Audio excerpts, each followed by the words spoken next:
สองหนุ่มสาวตื่นจากหลับฝันพี่ชายกับกอบทุกที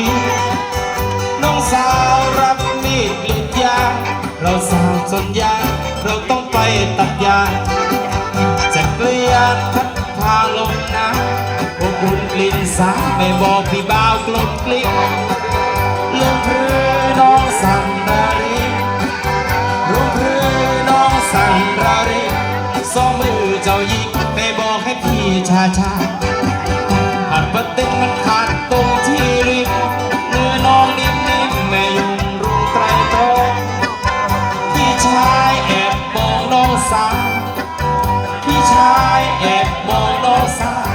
เป็นเนื้อเขาข้างที่ทำให้เบาใจสิไอเรามันข้าวไม่ปลามันไอเรามันข้าวไม่ปลามันวางมีดกรีดยางไปลงจับเลยยา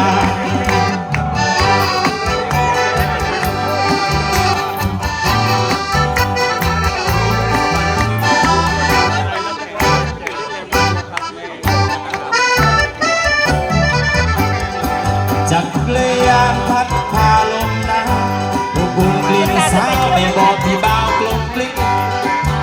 ลมพรือน้องสั่นระริงลมพรือน้องสั่นระริงสองมือเจ้าหญิงแม่บอกให้พี่ช้าช้าอับมันเต็มมันขาดตรงที่ริมมือน้องนิ่มๆไม่ยุ่งรุงไตรตรองพี่ชายแอบมองน้องสาวพี่ชายแอบมองน้องสาวเป็นเนื้อขาวๆที่ทำให้เบาใจสิเอเรามันข้าวไม่ปลา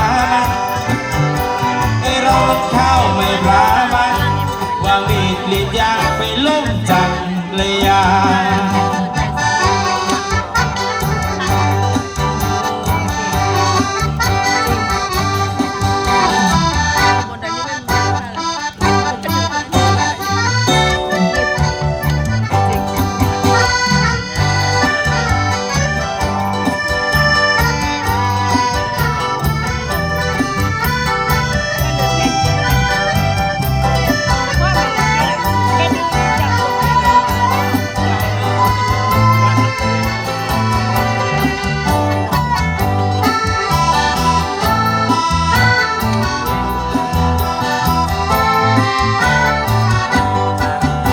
ใจนางเหมือนดังทางรถช่างกลุกเลือดจากตอนนี้ที่ปวดใจจังช่างชอบใจจริงคุณผู้หญิงรวนเรือใจนางคล้ายทางรถดีรักง่ายถ่ายเทไม่เห็นจริงหรือว่ารูปสวยริ่งรักรวยยิ่ง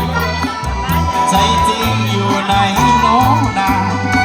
ใจพี่นี้เปรียบดังรถบรรทุกรักหนักเต็มลังหนักจนยางแบนลั่นเลี้ยวตำลึงคงไม่ถึงปลายทางแล่นบนถนนใจของนาแสนคนตลอดทางไม่ได้รถที่คงวิ่งง่ายท้องความฝันด้วยใจยอดหญิงดีรุ่งยิ่งได้แม้ใจเจ้าตรงอยู่ดมเผาป่านาสวนถึงจะยากจนคนถิ่นเจริญพี่ก็ขอเชิญชวนบูชารักเจ้าหน้าหนุ่มแม้จนสิ้นลมไม่ขอให้ขอมอบดวงใจแนบไว้เคียงข้างทุกความจบสิ้นลงปลาย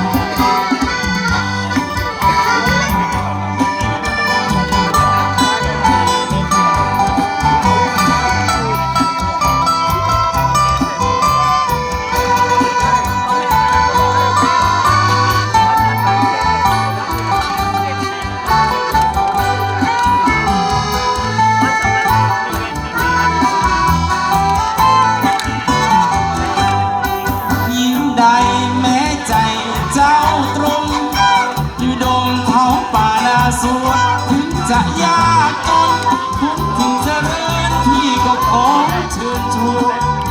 บูชารักเจ้าหน้าหนูแม้จนสิ้นลมไม่ขอข ขอมอบดวงใจมอบไว้ทุกอย่าง